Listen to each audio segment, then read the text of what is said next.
اللہ وکونوا مع الصادقین۔ اے ایمان والو اللہ سے ڈرو اور سچوں کے ساتھ ہو جاؤ۔ بے شک یہ ایمان والوں کا جو خطاب ہمیں اور آپ کو ملا ہے، یہ جانتے ہیں جو آج غلامان مصطفیٰ صلی اللہ تعالیٰ علیہ وسلم کو اعجاز یہ خطاب ملا ہے، یہ پہلے کے نبیوں کو اس خطاب سے پکارا جاتا تھا۔ اور سنیے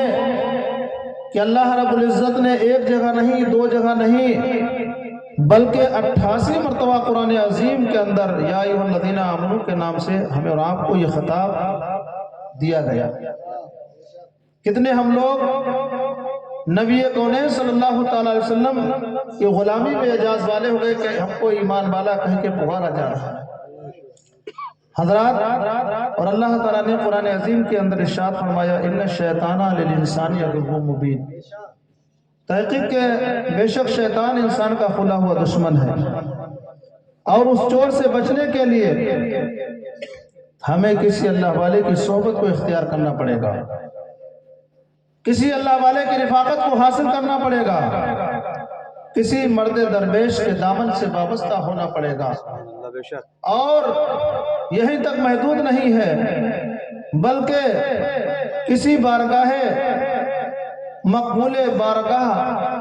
کے ہاتھوں میں اپنا ہاتھ دے کر اپنے خانہ دل کو منور کرنا پڑے گا۔ پھر جان لو کہ ہمارا معاملہ کیا ہوگا کہ جب ہم کسی اللہ والے کے دامن سے وابستہ ہو جائیں گے تو ہمارے ایمان کی حفاظت ہو جائے گی، ہمارے تقوی کی حفاظت ہو جائے گی۔ یہ کب ہوگی؟ جب ہم اللہ والے کے دامن کرم سے وابستہ ہو جائیں گے۔ اسی لیے اللہ تعالیٰ نے قرآن کریم کے اندر ارشاد فرمایا وَكُونُوا مَعَ الصَّادِقِينَ، اور سچوں کے ساتھ ہو۔ تو حضرات جانتے ہیں یہ شیطان ہم وقت انسان کے ایمان کو ضائع کرنے میں لگا ہوا ہے، اس لیے ہمیں اور آپ کو حکم ہے سچوں کے ساتھ ہو جاؤ، اللہ والوں کے دامن کرم سے وابستہ ہو جاؤ، ان کے نقش قدم پر چلو، ان کے فرمان پر عمل کرو، تو انشاءاللہ آپ کے ایمان و عقیدے کی حفاظت ہو جائے۔ جانتے ہیں کہ جب انسان کا نزا کا وقت قریب ہوتا ہے تو شیطان اس وقت آ کر پوری کوشش کرتا ہے کہ کسی طریقے سے مرنے والے کے ایمان کو ضائع کر دیا جائے، برباد کر دیا جائے، ختم کر دیا جائے، چونکہ اس وقت کا ایمان اگر برباد ہو گیا تو پھر دوبارہ نہ لوٹے گا۔ اور یہ ہمارے اور آپ کے ایمان کے پاس نہیں آتا ہے کہ ہمارا اور آپ کا ہی ایمان برباد کرے، بلکہ اس کی خصلت ہے کہ اس نے انبیاء کی بارگاہ میں گیا، اولیاء کی بارگاہ میں گیا اور ان کے ایمان کو ضائع کرنے کی کوشش کی، مگر معاذ اللہ کی منع ان پر اس کا داؤ پیش نہ چلا۔ جانتے ہیں مقام منی کے اندر جہاں الحمدللہ حجاج اکرام جاتے ہیں اور ستون کو دیکھتے ہیں جہاں پر سرکار سیدنا ابراہیم علیہ نبینا علیہ الصلوۃ والتسلیم نے اپنے فرزند ارجمند اپنے اکلوتے بیٹے کو رب کے نام پر ذبح کیا تھا، اور رب نے آپ کے جب ارادے کو پا لیا تو آپ کے بیٹے کو بچا لیا، اور اس کے فدیے میں جنت سے دم آ کر وہ ذبح کر دیا گیا۔ تو شیطان وہاں پر بھی یہی مشورہ دینے گیا تھا کہ اے ابراہیم، فقط ایک خواب کو دیکھ کر اپنے بیٹے کو قربان کر دینا یہ کوئی قابلیت کی بات نہیں ہے۔ تو آپ نے وہاں پر شیطان کو کنکڑیاں مار کر بھگایا تھا، 3 مرتبہ اسے یہی مشورہ دیا تھا، اور ایک مرتبہ یہی ابلیس لعین غوث آدم کی بارگاہ میں آ کر آتا ہے، ابر کی شکل میں آ کر آواز دیتا ہے کہ اے عبدالقادر، رب کی بارگاہ میں تم مقبول ہو گئے ہو، لہذا آج سے تم پر نماز معاف ہو گئی۔ لیکن ولیوں کے سردار نے غوث اعظم رضی اللہ تعالیٰ عنہ نے جب اس آواز کو سنا تو سمجھ گئے کہ ضرور یہ کوئی لعین کی آواز ہے، ملعون کی آواز ہے، شیطان ابلیس کی آواز ہے۔ کہا لا حول ولا قوة الا باللہ العلی العظیم، لگتا ہے تو ضرور شیطان ہے، اس لیے کہ نماز ہمارے آقا دو عالم صلی اللہ تعالیٰ علیہ وسلم پر معاف نہیں ہوئی۔ میرے آقا صلی اللہ تعالیٰ علیہ وسلم نے تادم حیات اپنے رب کو راضی کرنے کے لیے میرے آقا سجدہ ریز ہوئے ہیں، اور میرے آقا کی عبادت کا حال یہ تھا کہ ان کی نماز دیکھیے جو ہے شفیع آسیہ، جو گناہوں کی شفاعت کرنے والے ہیں، گناہگاروں کی شفاعت کرنے والے ہیں، ان کی نماز دیکھیے، جو ہیں شفیع آسیاں، شام کو ہو گئے کھڑے تو صبح کی نماز میں میرے آقا صلی اللہ تعالیٰ علیہ وسلم ایسا لمبا قیام کے فرماتے تھے، یعنی اتنی دیر تک اتنی لمبی لمبی نمازوں کو پڑھا کرتے تھے، کھڑے رہتے تھے، جس کی وجہ سے آپ کے پیروں میں برم آ جایا کرتا تھا، تاریخ بتاتی ہے کرتا تھا۔ تو گویا کہ ابلیس لعین نے انبیاء کی بارگاہ میں بھی گیا اور اولیاء کی بارگاہ میں بھی گیا، تو غوث اعظم کی بارگاہ میں گیا تو غوث اعظم نے لا حول ولا قوت الا باللہ العلی العظیم کی صدائے بلند کی تو یہ وہاں سے روپوش ہو گیا۔ تو عزیزان محترم، میں آپ کو بتانا چلوں، اپنے وقت کا امام حضرت امام فخر الدین رازی رحمۃ اللہ علیہ کا جب نزا کا وقت قریب آیا، یعنی نزا کہتے ہیں موت کا وقت قریب آتا ہے، جب انسان بالکل قریب المرگ ہوتا ہے، موت کے قریب ہوتا ہے، ایسے عالم کے اندر شیطان آتا ہے، اور جس وقت انسان کی عقل کا توازن خراب ہو جاتا ہے، اس وقت بعض لوگ اپنا ہوش کھو بیٹھتے ہیں، کبھی زبان سے کچھ نکالتے ہیں، کبھی کچھ نکالتے ہیں، یہ حال ہوا کرتا ہے۔ ایسے نزا کے عالم کے اندر یہی شیطان ملعون آتا ہے، آنے کے بعد کہنے لگا کہ اے راضی، تم نے پوری زندگی مناظرے کیے ہیں کہ تم نے خدا کو پہچانا ہے، تو حضرت علامہ فخر الدین رازی رحمۃ اللہ علیہ نے ارشاد فرمایا کہ بے شک میں نے خدا کو پہچانا ہے، خدا ایک ہے۔ رب فرماتا ہے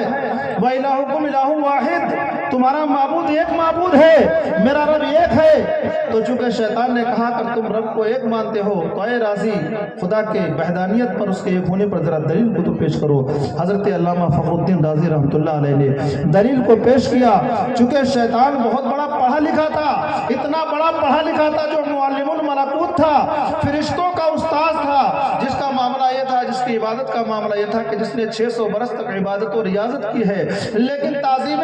نبی سے انکار کر دیا گیا تو لعنت کا طوق پہنا کر جنت سے دھتکار دیا گیا اور جنت سے باہر نکال دیا گیا۔ آج بھی کوئی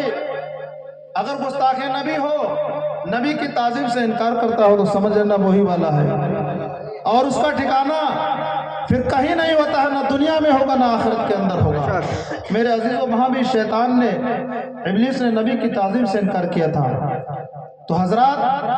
علامہ فخر الدین رازی چونکہ اتنا بڑا یہ عابد و زاہد ہے، عبادت و ریاضت کا پیکر تھا، لیکن گستاخ نبی ہونے کی وجہ سے ساری عبادت برباد، ساری ریاضت برباد، تمام تقوی و طہارت برباد، سب کچھ اس کا برباد کر دیا گیا، اس کو جنت سے باہر نکال دیا گیا۔ عزیزان ملت اسلامیہ، علامہ فخر الدین رازی رحمۃ اللہ علیہ نے ایک دلیل کو دیا، شیطان نے رد کر دیا، دوسری دلیل کو دیا، شیطان نے رد کیا، تیسری دلیل کو کیا، شیطان ملعون نے رد کر دیا۔ تاریخ رہنمائی کرتی ہوئی نظر آتی ہے، یہاں تک کہ علامہ فخر الدین رازی رحمۃ اللہ علیہ نے 360 دلیلوں کو پیش کیا، ملعون نے ساری کی ساری دلیلوں کو رد کردہ ہوا چلا گیا اپنے علم کے ذریعے تھے۔ اللہ اکبر۔ اب ایسے عالم کے اندر علامہ فخر الدین رازی رحمۃ اللہ علیہ حیران و پریشان ہے، جو ان کے ذہن میں اس وقت دلیلیں موجود تھی، حاضر تھی، حاضر ذہن تھی، تمام دلیلوں کو پیش کر دیا۔ اسی لیے تو کہا گیا عزیزان ملت اسلامیہ وَكُونُوا مَعَ الصَّادِقِينَ، اور سچوں کے ساتھ ہو جاؤ، جس سے تمہارے ایمان کی حفاظت ہو جائے گی، تقوی کی حفاظت ہو جائے گی، تمہاری طہارت کی حفاظت ہو جائے گی۔ اب حضرت علامہ فخر الدین رازی رحمۃ اللہ علیہ حیران و پریشان ہے، سوچ رہے ہیں کہیں اس کو کون سا جواب دیا جائے، لیکن آپ کے مرشد برحق ہیں جن کو دنیا حضرت خواجہ نجم الدین کبریٰ رحمۃ اللہ علیہ کے نام سے جانتی اور پہچانتی ہے۔ دور و دراز کے مقام پر حضرت خواجہ نجم الدین کبریٰ رحمۃ اللہ علیہ وضو فرما رہے تھے، عالم کشف میں دیکھا ہم نے، وہیں سے دیکھا کہ میرا مرید ہے، علامہ رازی ہے، جو شیطان اب آپ کے ایمان کو ضائع کرنا چاہتا ہے، میرے مرید کے ایمان کو برباد کرنا چاہتا ہے، لیکن آواز ہو تو ایسی ہو، کان ہو تو رازی کی طرح ہو، آواز دینے والا ہو تو خواجہ نجم الدین کبریٰ کی طرح ہو۔ عزیزان ملت اسلامیہ، حضرت خواجہ نجم الدین کبریٰ نے وہیں سے فرمایا، اے راضی، اب تم یہ کیوں نہیں کہہ دیتے ہو کہ بغیر دلیل کے خدا کو میں ایک مانتا ہوں؟ حضرت خواجہ فخر الدین رازی رحمۃ اللہ علیہ نے وہاں سے فرمایا، دور و دراز آپ وضو فرما رہے تھے، وہاں سے نگاہ ولایت سے دیکھ رہے ہیں، ادھر خواجہ نجم الدین کبریٰ نے فرمایا، ادھر حضرت علامہ فخر الدین رازی رحمۃ اللہ علیہ پردہ سماج سے آواز ٹکرا جاتی ہے۔ فوراً آپ نے برجستہ یہی کہہ دیا کہ اے شیطان ملعون میں خدا کو بغیر دلیل کے ایک مانتا سبحان اللہ، نعرہ تکبیر، نعرہ رسالت، نعرہ غوثیت، مسلک اعلیٰ حضرت، نعرہ تکبیر، نعرہ رسالت، سبحان اللہ، زندہ باد۔ عزیزان ملت اسلامیہ، پتہ لگ گیا کہ شیطان یہاں پر علامہ فخر الدین رازی کے ایمان کو ضائع کرنا چاہ رہا تھا، برباد کرنا چاہا تھا، لیکن وہیں سے پیر و مرشد نے جب کہہ دیا کہ تم بغیر دلیل کے خدا کو ایک مان لو، اتنا کہنا تھا کہ شیطان کا داؤں پیش نہ چلا اور شیطان کو وہاں سے بھاگنا ہی پڑا، روپو چھوڑو بڑھ ہی پڑا۔ اس لیے میرے عزیزوں کہا گیا ہے وَكُونُوا مَعَ الصَّادِقِينَ، اور سچوں کے ساتھ ہو جاؤ۔ اگر ان کے دامن کرم سے وابستہ ہو جاؤ گے اور صحیح معنوں میں مرید کامل بن جاؤ گے، چونکہ جب مرید کوئی کرتا ہے پیر، اور پیر بھی صحیح ہونا چاہیے، چونکہ آج ایسا ویسا پیر نہیں، آج پیر بہت پھر رہے ہیں، پیروں کی بہت قسمیں ہیں، ان کے طور طریقے الگ ہیں، ان کا معمول الگ ہے، لیکن صحیح معنوں میں جو پیر کی تعریف بتائی گئی ہے، پیر کے اندر 4 شرائط ہونا چاہیے۔ نمبر 1، وہ سنی صحیح العقیدہ ہونا چاہیے۔ نمبر 2، اس کا سلسلہ نسب بالاتصال، یعنی بیچ میں کوئی کڑی ٹوٹی نہ ہونا چاہیے، نبی کونین صلی اللہ تعالیٰ علیہ وسلم تک پہنچتی ہو۔ اور تیسرا معاملہ اس کا ہو وہ تقوی و طہارت کا پیکر ہو، متقی ہو، نمازی ہو، روزے دار ہو، اگر صاحب استطاعت ہو تو حج کو جاتا ہو، صاحب استطاعت ہو زکوٰۃ نکالتا ہو، یہ تمام شرائط اس کے اندر ہونا چاہیے۔ متقی ہونا ضرور ہے۔ آج بہت سے پیر ایسے بھی گھوم رہے ہیں جو نماز کا ٹھیکہ خود لے لیتے ہیں اور اپنی بھی نماز پڑھتے نہیں، کہتے ہیں میری نماز تو عرش اعظم پہ ہوتی ہے، معاذ اللہ ثم معاذ اللہ۔ ایسے گمراہ پیروں کے بارے میں یاد رکھو، یہ معاملہ ہے کہ نہ وہ اپنی ناؤ کو پار کر سکتے ہیں، نہ کسی مرید کو کامیاب بنا سکتے ہیں۔ یاد رکھو، کسی نے کہا ہے کہ پانی پیو چھان کے، پیر جانو، پیر ڈھونڈو جان کے، پیر کو اچھے سے پرکھ لو، سمجھ لو کہ پیر شریعت کا باغی تو نہیں ہے۔ شریعت کا اگر باغی ہے اور اگر وہ ہوا میں بھی اڑتا ہو تو یاد رکھو وہ پیر نہیں بلکہ پیر ہے۔ پیر جو ہوتا ہے وہ رہنما ہوتا ہے، راہ کو دکھانے والا ہوتا ہے۔ پیر ہوتا ہے وہ کس لیے ہوتا ہے آپ جانتے ہیں، اس کی کوئی قدر و منزلت نہیں ہوتی ہے، اس کا کیا معاملہ ہوتا ہے۔ تو پیر کے اندر جو 4 شرائط ہونا چاہیے، میں نے 3 شرائطوں کو بتایا، چوتھی شرائط اس کی یہ ہونا چاہیے، کیا ہونا چاہیے؟ چوتھی شرط اس کی یہ ہونا چاہیے کہ وہ اتنا علم رکھتا ہو کہ شریعت کی خود کتابوں سے اپنے مسائل کو اخذ کر لے، اپنے آپ نکال لے، اتنا علم اس کے پاس ضروری ہے۔ آج ایسے پیر ہیں جن کو قرآن پڑھنے کا سلیقہ نہیں، نماز میں کھڑے ہو جاتے ہیں تو نگاہیں سامنے جا رہی ہیں، اور جب حالت قیام میں ہو تو جھومتے نظر آتے ہیں، اور جب حالت سجدے میں ہو تو ان کی پیروں کی انگلیاں نہیں لگتی ہیں، ناک نہیں لگتی ہے، جبکہ وہ نماز کے اندر واجب ہے۔ اگر ایسا پیر کوئی مل جائے تمہیں اور اپنے آپ کو کہتا ہو کہ میری کرامتوں کا تھیلا بھرا ہوا ہے یا کٹا بھرا ہوا ہے، تو اس کی ایک بھی کرامت کو نہیں مانا جائے گا۔ بہت سے ایسے جادوگر گھومتے ہوئے نظر آ رہے ہیں، اللہ ان کے سائے سے ہم سب کو محفوظ رکھے۔ تو یہ اگر پیر کے اندر 4 شرائطیں ہیں تو سمجھ لو وہ پیر کامل ہے، اور اگر وہ نہ بھی کرامتوں کو دکھاتا ہو تو کرامت دکھانا اس کے لیے ضروری نہیں ہے کہ صاحب اس کی کرامتیں ظاہر ہونا چاہیے کہ ہم بیٹھے ہوں بریلی میں اور وہ پیر ہمارا ہو ممبئی میں اور ہمارے گھر میں آگ لگ جائے تو وہیں سے لوٹے سے پانی کو چھڑکنا شروع کر دے۔ ایک پیر صاحب ایسے تھے اور وہ ملا ہوا معاملہ تھا، مرید سے کہہ دیا کتنے وقت میں تو اپنے گھر میں آگ لگا لینا، اور لگانے کے بعد میں لوٹے سے خود ہی پانی مطلب جو ہے الجھنے لگنا۔ وہاں دیکھا لوگوں نے کہ اچانک پیر و مرشد ممبئی کے سرزمین پر ہے اور آگ لگی ہے بریلی میں مرید کے، وہیں سے پانی بالٹی بھر بھر کے آگ پر پھینک رہے ہیں۔ وہاں آگ نہیں لگی بلکہ آگ بریلی میں لگی ہوئی ہے۔ تو لوگوں نے پوچھا کہ حضور معاملہ کیا ہے، آپ جو پانی پھینک رہے ہیں یہاں تو کچھ نظر نہیں آ رہا، کہ تمہیں نہیں معلوم ہے ہمارے مرید کے یہاں بریلی میں آگ لگی ہوئی ہے۔ ایسا بھی کچھ پیروں کا حال ہے جو مرید سے کہہ دیا اپنی شہرت کے لیے، اپنی عزت کے لیے، اپنے نام و نمود کے لیے، وہ یہ چاہتے ہیں کہ میں لوگوں کے درمیان مقبول ہو جاؤں، لوگوں کے درمیان میں محترم ہو جاؤں۔ یاد رکھو یہ محترم ہونا، مقبول ہونا، لوگوں کی نظروں میں اگر کامیاب ہونا ہے تو یہ ہمارے اور تمہارے کرنے سے نہیں ہوگا بلکہ رب کی عطا سے ہوگا، کیونکہ عزت دینے والا اللہ رب العزت ہے، ذلت کو دینے والا اللہ بے شک حق ہے۔ سبحان اللہ۔ میرے عزیزوں، پیر ایسا ڈھونڈو جو شریعت کا پابند ہو، متقی ہو، پرہیزگار ہو، تبھی جانو اس کے ہاتھ پر بیعت ہو جاؤ تو انشاءاللہ وہ تمہارا پیر رہنمائی فرمائے گا، اس کا فیض تم پر جاری و ساری ہوگا۔ اور اگر اس کا فیض نہ بھی جاری ہو تو یاد رکھو اس کے پیر کا فیض تم پر ہوگا، اگر اس کا بھی فیض نہیں ہوگا تو اس کے پیر کا ہوگا، اگر اس کے پیر کا بھی نہیں ہوگا تو حضور غوث اعظم رضی اللہ تعالیٰ عنہ کا فیض تمہارے اوپر ضرور ہوگا، بھی ضرور ہوگا۔ تو کوئی بھی پیر ہو، اور یاد رکھو جو سنی سونقیدہ خانقاہیں ہیں ہمیں ان سب سے اتفاق اور اتحاد بنا کر رکھنا چاہیے، چونکہ وہ اللہ کے نیک بندے ہیں، ان سے فیض حاصل کرنا چاہیے، کسی سے اختلاف کا معاملہ نہیں ہے، لیکن اختلاف اسی سے ہے جو شریعت کا باغی ہو اور اپنے آپ کو بہت بڑا رہنما بنتا ہو، اس سے کوئی اتفاق نہیں ہمارا، اتفاق اسی سے ہو جو سنی صحیح عقیدہ ہو اور بزرگوں کا ماننے والا ہو اور شریعت کا پابند ہو۔ آئیے اسی کے تحت جو اس سے چالوں حضرت ثقلین میاں رحمۃ اللہ علیہ کا ہے، آپ کے پردادا پیر حضور شاہ جی میاں رحمۃ اللہ علیہ کی شان کا بس ایک واقعہ بیان کرتے ہوئے اپنی بات کو ختم کروں گا چونکہ وقت بہت ہو رہا ہے۔ دیکھیے حضرات، اللہ والے جب اپنے آپ کو فنا کر دیتے ہیں اور اللہ اس کے رسول کی رضا کے مطابق اپنی زندگی کو گزارتے ہیں تو ان کی شان یہ ہو جایا کرتی ہے کہ پھر ان کے تابع انسان ہی نہیں، انسانوں کی حکومت، انسانوں پر ان کی حکومت چلتی ہے۔ انسان دیکھا ہے کہ دیوانہ وار کی طرح پیچھے پیچھے پیر و مرشد کے دوڑتے ہوئے نظر آتے ہیں، پیر دائیں تو مرید دائیں، پیر بائیں تو مرید بائیں، یہاں تک کہ پیچھے پیچھے نیت باندھ کے پیر و مرشد کی بارگاہ میں گھومتا ہے طلب فیض کے لیے کہ حضور نگاہ کرم کر دیجئے تاکہ میرا بیڑا پار ہو جائے، مشکلیں دور ہو جائیں، پریشانیاں دور ہو جائیں، حالات درست ہو جائیں، بند کاروبار میں ہمارے کشادگی آ جائے، ہمارے رزق کے اندر فراوانی پیدا ہو جائے۔ یہ مرید صادق ہوتا ہے جو پیر و مرشد کے پیچھے پیچھے دوڑتا ہے، اور ان کی حکومت کا یہ عالم ہوتا ہے کہ ان کی حکومت انسانوں کے دلوں پر نہیں بلکہ جناتوں کے دلوں پر بھی چلتی ہے، چرندوں پرندوں پر بھی چلتی ہے، شجر و حجر پہ چلتی ہے، شمس و قمر پہ بھی چلتی ہے، بحر و بر پہ بھی چلتی ہے۔ اللہ رب العزت نے ان کو مقام عطا کر دیا کرتا ہے۔ یہی سرکار شاہ جی میاں رضی اللہ تعالیٰ عنہ پیلی بھیتی کی شان ملادہ فرمائے۔ سرکار شاہ جی میاں رضی اللہ تعالیٰ عنہ، چونکہ شاہ جی میاں رحمۃ اللہ علیہ کے تعلق سے میں نے پیلی بھیت میں تعلیم کو حاصل کیا، آپ کے خطوط وہاں لوگوں کے تبرک کے طور پر، مطلب دیکھنے کے طور پر فارسی کے اندر آج بھی موجود ہیں۔ حضور شاہ جی میاں رحمۃ اللہ علیہ کافی پڑھے لکھے تھے، اور پھر اللہ نے ان کو وہ مقام عطا فرمایا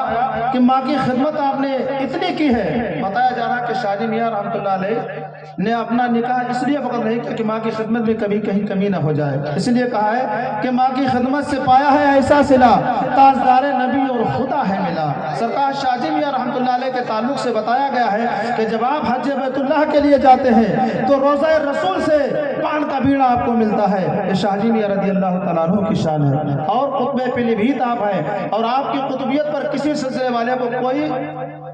انکار نہیں ہے، بلکہ چاہے وہ سلسلہ رضویہ کا ماننے والا ہو، چاہے برکاتیہ کا ماننے والا ہو، قادریہ کا ماننے والا ہو، شریعہ کا ماننے والا، تمام سلاسل کے لوگ حضور شاہ جی میاں رحمۃ اللہ علیہ کی عظمت و شان کو جانتے اور پہچانتے ہیں۔ اور یاد رکھیں کہ سرکار شاہ جی میاں رضی اللہ تعالیٰ عنہ اور اعلیٰ حضرت کی بہت آپس میں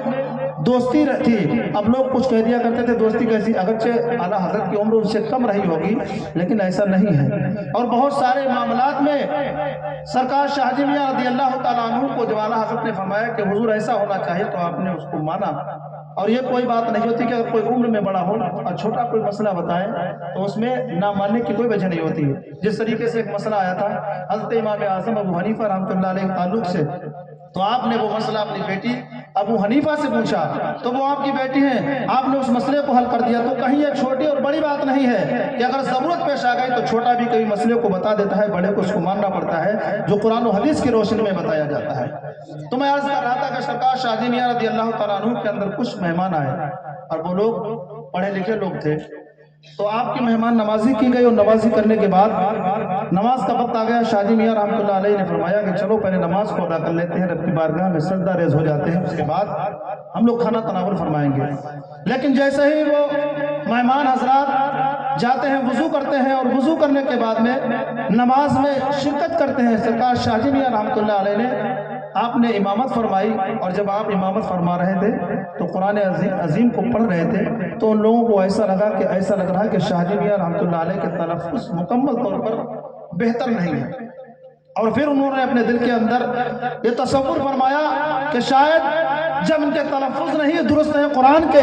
تو مقام ولایت ان کو کیسے مل سکتا ہے، اور اس منصب تک یہ کیسے پہنچ سکتے ہیں جو لوگ ان کا بیان کرتے ہوئے نظر آتے ہیں۔ اتنا سوچ کر انہوں نے نماز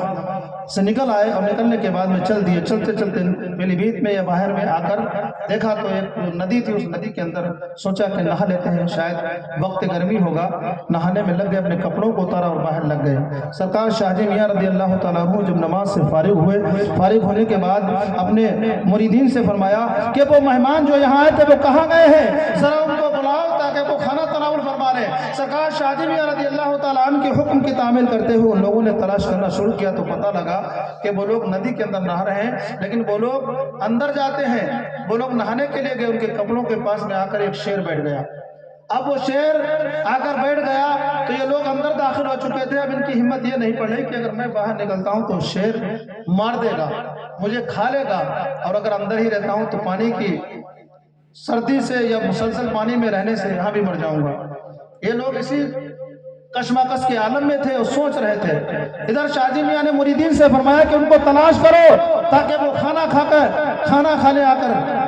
حضرات وہ لوگ پہنچے اور دیکھا انہوں نے کہ ماجرا کچھ اس طرح سے ہے کہ وہ حضرات پانی میں نہا رہے ہیں اور شہر ان کے باہر آ کر بیٹھا ہوا ان کے کپڑوں کے پاس میں, اس خوف سے کہ وہ کھانا لے تو وہ لوگ اندر پانی میں ہیں. حضور شاہ جی میاں رضی اللہ تعالیٰ عنہ کی بارگاہ میں آئے اور کہا کہ حضور وہاں تو ماجرا ایسا ایسا ہے. سرکار شاہ جی میاں رضی اللہ تعالیٰ عنہ پہنچتے ہیں اور شہر کا کان پکڑ کر ایک اس کو تھپڑ رسید کرتے ہیں اور کہتے ہیں کہ اے بدتمیز, تو ہمارے مہمانوں کے ساتھ میں یہ رویہ کرتا ہے. عزیزان ملت اسلامیہ غور فرماؤ, شیطان کو شیر لوٹتا ہوا سرکار شاہ جی میاں رضی اللہ تعالیٰ عنہ کے قدموں میں وہ چلا جاتا ہے. یہ شان اللہ والوں کی ہوا کرتی ہے, یہ شاہ جی میاں کی شیر ہے, شان ہے کہ شیر کو جب تھپڑ مارتے ہیں تو شیر آپ کے قدموں میں سلامی دیتا ہوا رخصت ہو جاتا ہے. اسی لیے تو کسی عاشق شاہ جی میاں نے کہا ہے کہ شیر نام لیوا کو بچایا, شیر سے جنگل میں بھی نام لیوا کو بچایا, شیر سے جنگل میں بھی ایسے پیروں کی ضیا شاہ جی محمد شیر ہے, ایسے پیروں کی ضیا شاہ جی محمد شیر ہے. ذاکر ذکر خدا شاہ جی محمد شیر ہے, وصف نور خدا شاہ جی محمد شیر ہے. تو یہ اللہ والوں کی شان ہوا کرتی. بات تو بہت لمبی ہے, بہت سارے واقعات ہیں, لیکن حضرات محترم میرا کہنے کا مطلب و مقصد یہی ہے کہ ہم اولیاء اکرام سے سچی محبت کریں, اور محبت کرنے کا تقاضا یہی نہیں ہے کہ ہم صرف جلسہ سجا دیں اور جہاں چاہے بیٹھے جو چاہے کریں, ایسا نہیں. اولیاء کرام نے پوری زندگی آپ نے دیکھا ہوگا کہ جہاں اپنا قیام کیا وہاں برابر میں مسجد بنائی. آج وہی مسجد خانقاہوں کے برابر میں آباد ہے. دیکھ رہے ہیں کہ وہاں مخلوق خدا جب حاضری کے لیے جاتی ہے اور جو سعادت مند ہوتے ہیں, جن کو شعور ہوتا ہے, سلیقہ ہوتا ہے, تو وہ سمجھتے ہیں کہ حاضری بعد میں ہے, نماز پہلے, چونکہ نماز فرض عین ہے اور بلیوں کی بارگاہ میں جانا یہ مستحب ہے, فاتحہ پڑھنا مستحب ہے. تو یاد رکھو یہ جلسہ جلوس کرنا اچھا ہے, شعار اسلام میں سے ہے, سنیت کی پہچان ہے, لیکن جہاں یہ سنیت کی پہچان ہے وہیں میں یاد رکھو کہ نماز فرض عین ہے. ہم جلسہ 1 بجے تک کرتے رہے لیکن فجر میں کھراٹے مار کر سوتے رہے, قابل غور بات نہیں ہے, کوئی سعادت مندی کی بات نہیں ہے. میرے عزیزوں, نماز کو مد نظر رکھو, شریعت کے مطابق زندگی گزار کر تم جلسہ کرو گے تو انشاءاللہ تمہارا جلسہ کرنا سننا سب قبول ہوگا, اور اس کا اجر انشاءاللہ میدان حشر میں ہم سب کو ملے گا. تو میرے عزیزوں یاد رکھو, جلسہ جب بھی کراؤ شریعت کے پابند رہو. جو فرائض ہیں, جو ارکان اسلام ہیں, ہم ان کو نہیں چھوڑ پائیں گے. اگر اس کو چھوڑیں گے تو سمجھ لو معاملہ خراب ہو جائے گا. یہ دین کے ستون ہیں, اور ستون اگر ڈھا جائے تو دین میں بہت بڑا خسارہ ہوتا ہے. تو لہذا اولیاء اکرام سے محبت کرنے کا مقصد یہی ہے کہ نماز پنجگانہ کے پابند بن جاؤ. ایسا نہ کرو میرے عزیزوں کہ رات کو 3 بجے تک موبائل چلا کر صبح 10 بجے سے پہلے تمہاری آنکھ نہ کھولے. یاد رکھو یہ دنیا فانی ہے, زندگی کا کس وقت خاتمہ ہو جائے, موت کی آغوش میں انسان پہنچ جائے, ہر انسان کے لیے ہے, مرد کے لیے بھی عورت کے لیے بھی ہے. آج عورتیں بھی بہت سست اور کاہل بن چکی ہیں, وہ بھی نماز سے بہت دوری مناتی ہوئی چلی جا رہی ہیں. ہر ایک مرد عورت کے لیے پیغام ہے کہ نماز کے پابند بن جاؤ. تم نماز پڑھو گے تو اللہ تعالیٰ تمہارے رزق کے اندر فراوانی پیدا فرما دے گا, بیماریوں کو تم سے دور کر دے گا, اور یہی نماز قبر میں روشنی پیدا کرے گی. دشمن کے مقابلے میں یہی نماز ہتھیار ہے. والدین کی فرما برداری کرو, ان کی عزت و توقیر کرو. انشاءاللہ اس سے تم دنیا کے اندر بھی شادہ و فرح رہو گے اور آخرت میں کامیاب و کامران رہو گے. بزرگوں کی یہی نصیحت حیثیت ہے، یہی ان کا فرمان ہے۔ اگر واقعی ہم لوگ سچے بزرگوں کے ماننے والے ہیں تو سچے طور پر جو شریعت ہے اس پر عمل کر کے دکھائیں، پھر انشاءاللہ ہر عمل ہمارے اور آپ کے لیے وہ کامیاب ہو جائے گا۔ رب قدیر کی بارگاہ میں ہم دعا کرتے ہیں کہ مولا ہم سب کو عمل کی توفیق عطا فرمائے، جملہ آفات و بلایات سے محفوظ فرمائے، بالخصوص تمام اراکین کمیٹی جن حضرات نے اس میں حصہ لیا جس طرح سے اس کو سجانے میں، رچانے میں اور اس میں تعاون میں، مولا قدیر کی بارگاہ میں ہم دعا کرتے ہیں کہ تمام اولیاء اللہ کے صدقے سے ہم سب کی ان کی جائز مرادوں کو مولا پورا فرمائے، دنیا و آخرت میں اس کا ہم سب کو صلہ عظیم عطا فرمائے۔ استغفر اللہ ربی من کل ذنب و اتوب الیہ۔ خوب کی سیر چمن پھول چن چنے شاد رہے، باغ با جاتا ہوں میں گلشن ترا آباد رہے۔ السلام علیکم ورحمۃ اللہ وبرکاتہ۔ بلا تاخیر آپ کے سامنے بلبل باغ رضا طے کرنے تو ترنم جناب شعیب رضا صاحب قبلہ تشریف لا رہے ہیں، آئیے ان کی آمد سے قبل ایک زوردار نعرہ لگا لیا جائے۔ نعرہ تکبیر، نعرہ رسالت، فیضان غوث الورا، فیضان غریب نواز، فیضان شاہ جی میاں، فیضان بشیر میاں، مسلک اعلیٰ حضرت، فیضان مفتی اعظم ہند، فیضان تاج الشریعہ، نعرہ تکبیر، نعرہ رسالت۔ مائک پر شعیب رضا صاحب قبلہ۔